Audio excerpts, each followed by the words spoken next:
Hello दोस्तों, आप सबका स्वागत है मेरे यूट्यूब चैनल में। मेरा नाम है सुधा चौधरी और आज की वीडियो होने वाली what is the syllabus for bank exam. तो बैंक एग्ज़ाम्स के लिए कौन कौन एलिजिबल है? जिसने ग्रेजुएशन किया हो, जिसका मिनिमम एज 20 हो और मैक्सिमम 30 हो, और दूसरा कि जो SC कैटेगरी के, OBC कैटेगरी के लिए उनके रिलैक्सेशन दिया गया है। और जो स्ट्रीम साइंस से हो या आर्ट्स से हो या कॉमर्स से हो, कोई भी एग्ज़ाम दे सकता है हम बैंकिंग एग्ज़ाम्स, पर ग्रेजुएशन उसका होना कंपलसरी है। बैंक एग्ज़ाम में 3 फेज़ होते हैं, first prelims, then mains and then last interview. तो देखिए, प्रीलिम्स में 3 सब्जेक्ट्स होते हैं।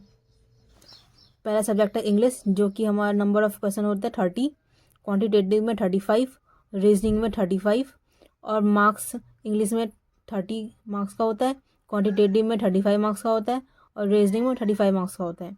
इसमें तीनों सब्जेक्ट में 20-20 मिनट दिए जाते हैं, जिसमें नंबर ऑफ क्वेश्चन टोटल 100 होते हैं और 100 मार्क्स का होता है, और इसमें 1 घंटा दिया जाता है। ये तो हो गई, ये तो SBI में 1 घंटा दिया जाता है, बाकी RRB में हमें 45 मिनट्स दिए जाते हैं। मेंस में 4 सब्जेक्ट्स होते हैं, रीजनिंग एंड कंप्यूटर, ये हो गया हमारा फर्स्ट। देन सेकंड में आ गया डाटा एनालिसिस एंड इंटरप्रिटेशन, ये हो गया हमारा सेकंड। और थर्ड में हो गया general awareness, current awareness and stats. Fourth में हो गया इंग्लिश लैंग्वेज, जिसमें नंबर ऑफ क्वेश्चन आते हैं 40, रीजनिंग में, डाटा एनालिसिस में 30, जनरल अवेयरनेस में 60 एंड इंग्लिश लैंग्वेज में 40, जिसमें 60 मार्क्स का रीजनिंग होता है, 60 मार्क्स का डाटा एनालिसिस होता है, 60 मार्क्स का हमारा जनरल अवेयरनेस आता है और 20 मार्क्स का हमारा इंग्लिश लैंग्वेज होता है। जिसमें ड्यूरेशन हमें दिया जाता है रीजनिंग और कंप्यूटर में 50 मिनट्स, डाटा एनालिसिस में 45 मिनट्स, जनरल अवेयरनेस में 45 मिनट्स और इंग्लिश लैंग्वेज में हमारा 40 मिनट्स।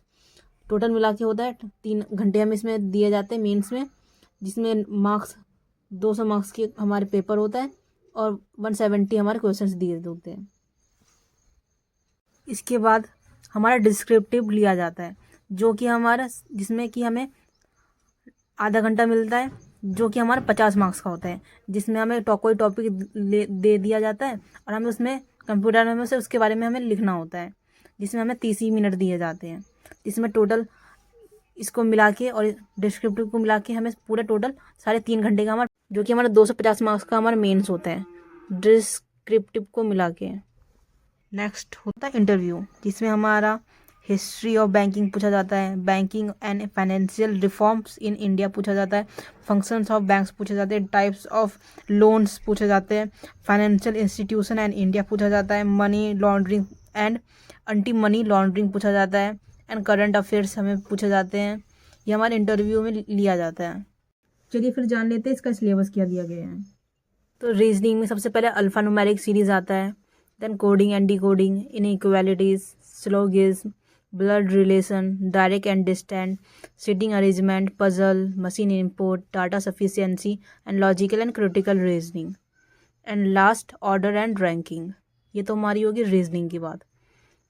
क्वांट की, क्वांट में आता है simplification, number series, quadratic series, ratio and proportion, ages based problems, partnership, average, percentage, profit and loss, mixture and alligation, time and work, pipe system, speed, time, distance, boat stream, permutation combination, probability, mensuration, data sufficiency and quantity comparison, data interpretation.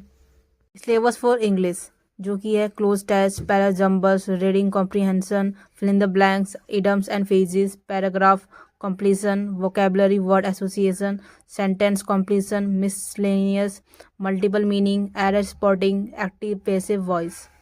Syllabus for computer, computer में है fundamental of computer, virus, history of computer, features of computer, basic knowledge of the internet, networking software hardware, MS office, security tools, hacking, input output devices, computer language. ये तो हो गई syllabus for computer. अब बात करते हैं next general awareness, जिसमें आता है national and international news, banking policies, government schemes, economic development, important appointment, जिसमें और स्टैटिक्स भी आ जाता है, न्यूज़, बैंकिंग अवेयरनेस। तो अब बात करते हैं why am not selected in 2024। तो फर्स्ट इसका रीज़न रहा है अनकंसिस्टेंसी। कंसिस्टेंसी साथ लेके नहीं चली कि हमें रोज़ क्वेश्चंस करने हैं, 2 दिन किए, एक दिन छोड़ दिया, तीसरे दिन किया, चौथे दिन छोड़ दिया। और सेकंड रीज़न रहा है कि मैंने एक्स्ट्रा क्वेश्चंस नहीं किए। थर्ड रीज़न रहा है इसका, मैंने मॉक्स नहीं लगाए, जिससे मेरे, क्योंकि बैंकिंग में टाइमिंग बहुत ज़रूरी होता है। अगर तुम एक्स्ट्रा क्वेश्चन नहीं करोगे, मॉक्स नहीं लगाओगे, तो तुम्हारे टाइमिंग में इश्यूज़ होंगे, क्योंकि बैंक में सबसे मेन चीज़ है टाइमिंग। टाइमिंग बहुत ज़रूरी है बैंक में, क्योंकि हमें बैंक में टाइम पे क्वेश्चंस करने होते हैं। अगर टाइम निकल गया फिर क्वेश्चन हमारे छूट जाएंगे और फिर हम क्लियर नहीं कर पाते। तो ये मेरा सबसे मेन रीज़न रहा है टाइमिंग।